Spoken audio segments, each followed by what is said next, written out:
Hey there, everybody. Thanks for joining me for another one-man review. Today I'll be taking a look at the book The Crackle of the Frost, which is written by Jorge Zinter and illustrated by Lorenzo Mattotti. This is a pretty old book from Fantagraphics. I ordered myself a used copy because I've been just watching Lorenzo Mattotti's stuff. I really enjoyed his Garlandia, and I know a lot of our subs have said he's like a master of Italian comics and all this stuff. And so I've been following his work on Instagram, and with my recent kind of, I don't know, revelation about shape and texture and stuff like that, his work, which didn't used to make as much. I remember trying to look at his Dr. Jekyll and Mr. Hyde stuff and not really liking it as much, but now that I'm recognizing what it is about his work that's so great with his use of shape and composition and all that stuff, that I was just so line obsessed I wasn't quite seeing it, I guess. I'm really a huge fan. I'm like, okay, I gotta go back and read all this stuff and give it a second look. It seems like most of his stuff is illustration based. It doesn't, or at least not a lot of the comics have been translated. But hopefully at some point we will get a complete Matodi translation, because his work really is absolutely masterful. This book is a more of like an illustration of a piece of prose than a comic, I would say. Whereas Garlandia was much more, it functioned much more like a comic.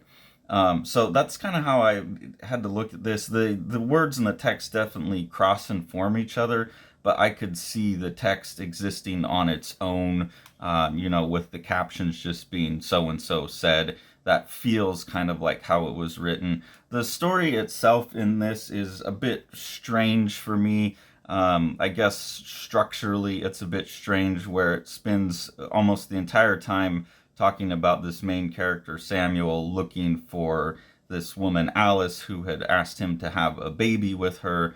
And he had, out of fear, like said no. And then a while later, he gets a letter from her and kind of reads too much into it and goes looking for her and has a pretty like surreal little journey on his way to see her. And it's pretty much a journey of like self exploration and learning about yourself, finding out that you've put too much into one person or one thing and not really constructed your own identity or become comfortable with yourself. That's kind of what I took away from it.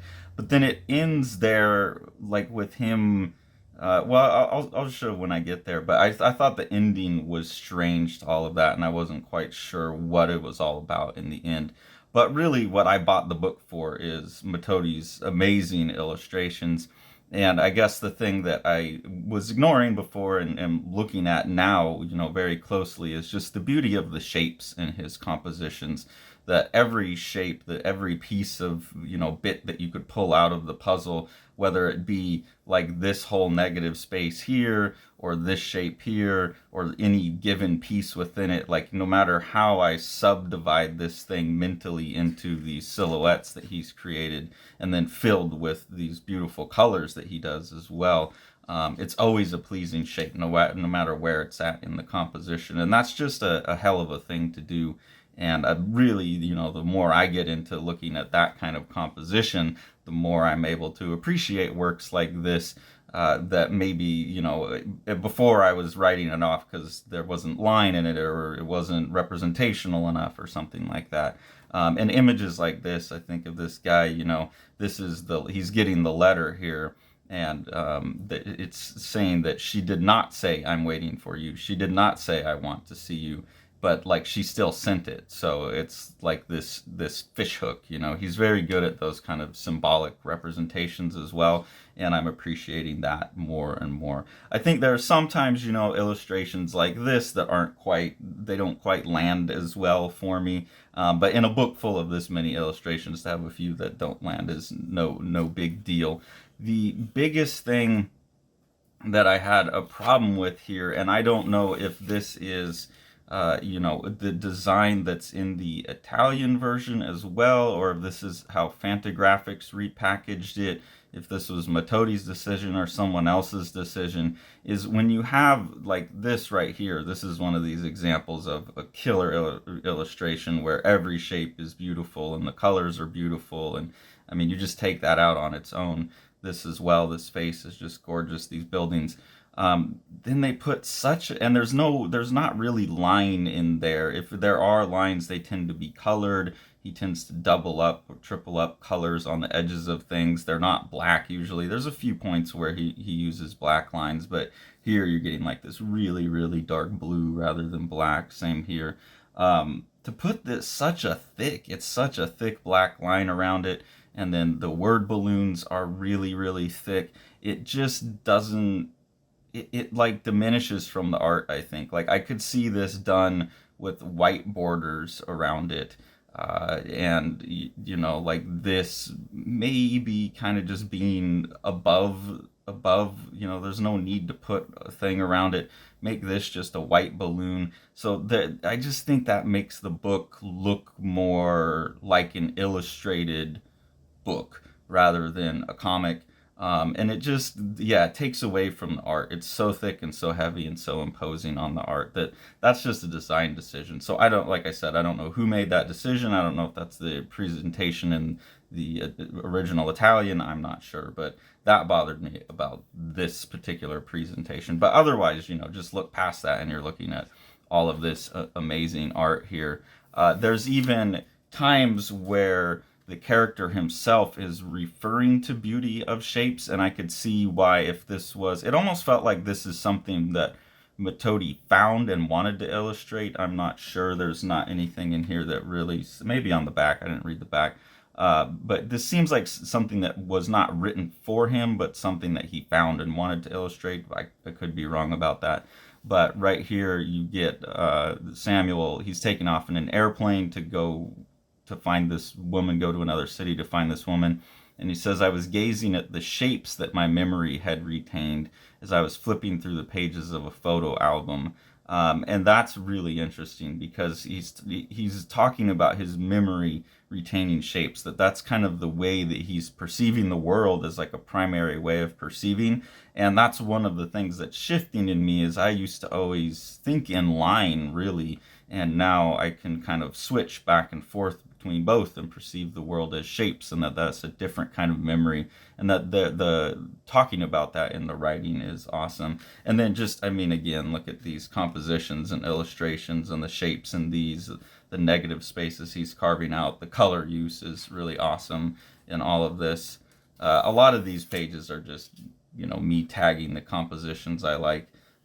And again, the use of color here, the blues against the oranges and the greens and the reds, it's just a really, really beautiful thing. He's using a lot of equiluminant color as well. So he'll put like an orange down or a kind of like brickish color down, and then paint a blue or like a teal over top of it that's pretty much the same color, or same value, sorry. Like if you turned it to black and white, it would just look all the same value, but you get that sparkle of those two complementary colors, warm and cool, and they're at the same value, and that really makes things glow. That's a trick that painters play to make things glow when you don't have actual light available to you.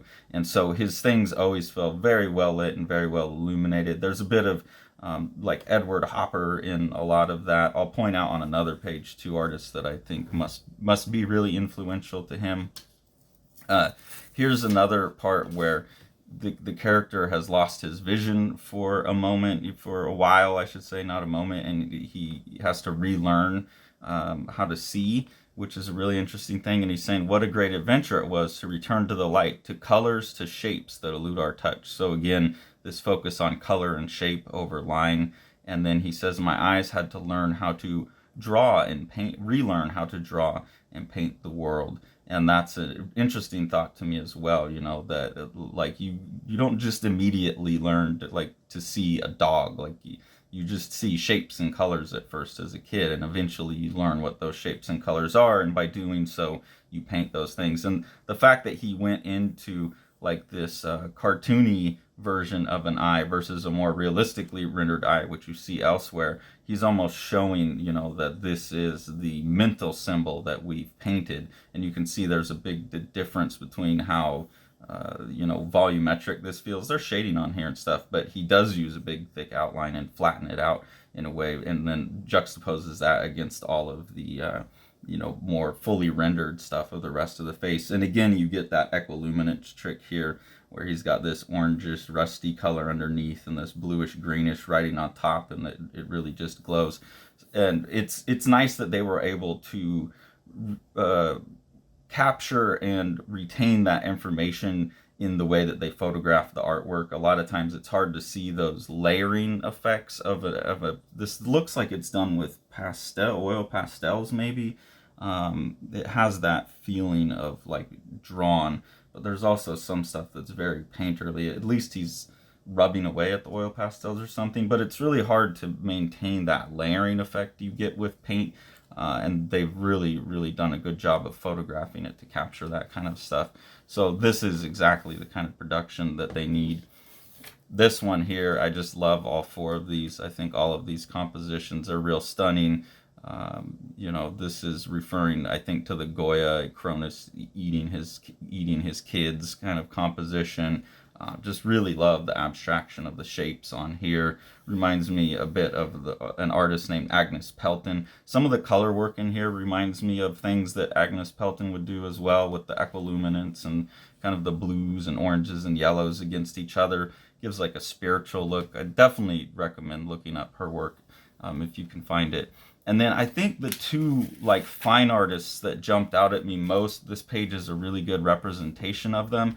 They're very curious to me that this would be a reference point for an Italian artist, because they're both like California Bay Area artists, but also both very well known in the fine art world. So I guess it wouldn't be a surprise that someone in Italy is looking at them.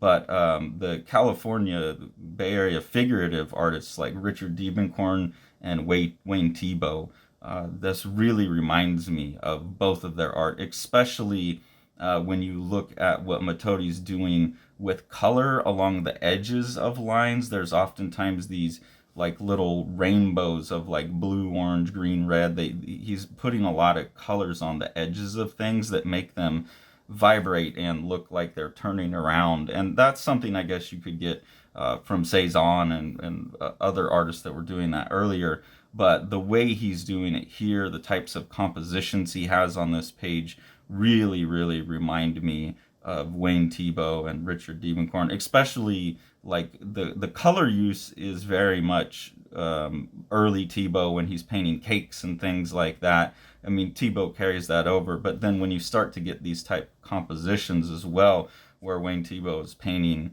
like the California Central Valley where I grew up, but you get these kind of looks at the agricultural land in that area that Wayne Tebow was painting. That just reminds me a lot.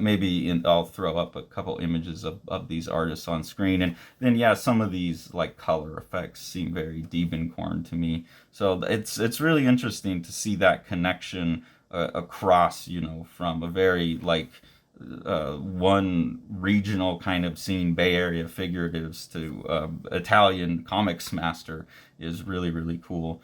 Here's like right here, the orange on the edge of this like cool kind of, there's like a cool and a warm pinks put on top of each other, and then this really bright orange put next to it.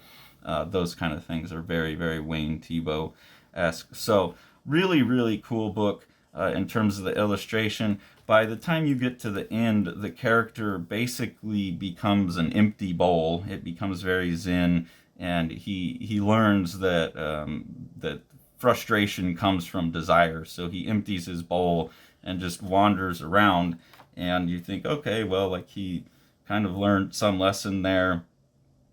And then, without much prior mention of his dad or how his dad played into his life, then he has to go home because his dad's sick.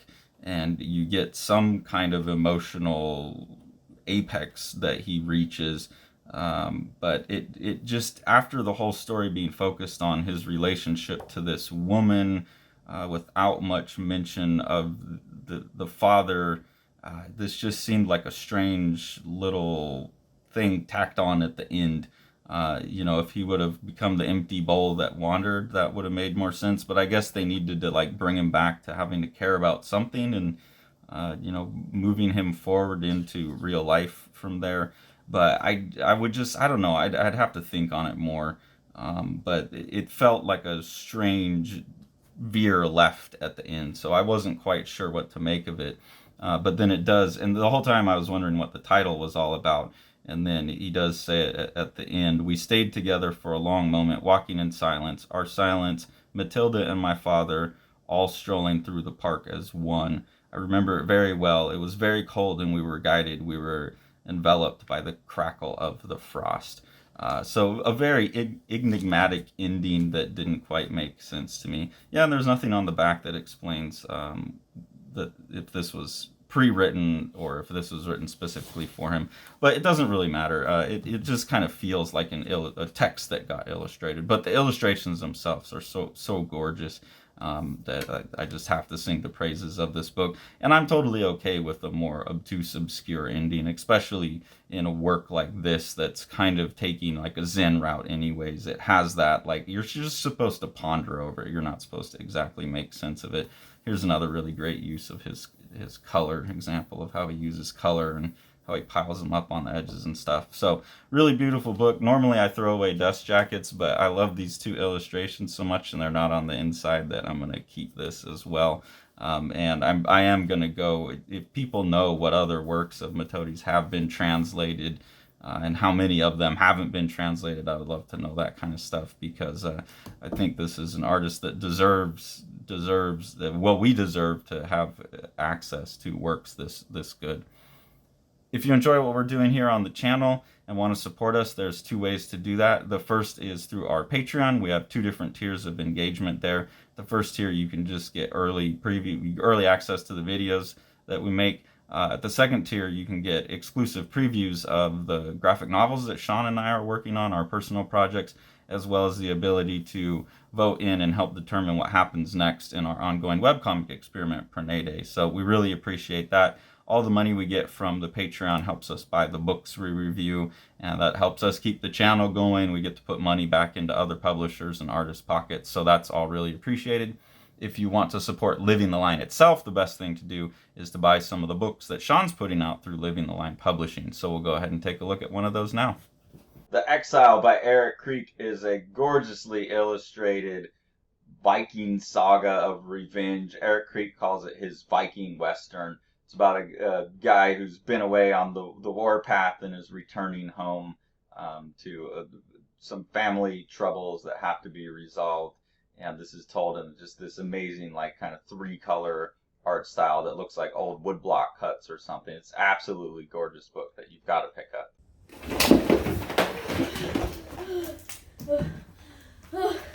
Like and subscribe and hit the bell, please, so Carson can finish reading his books and let me go home.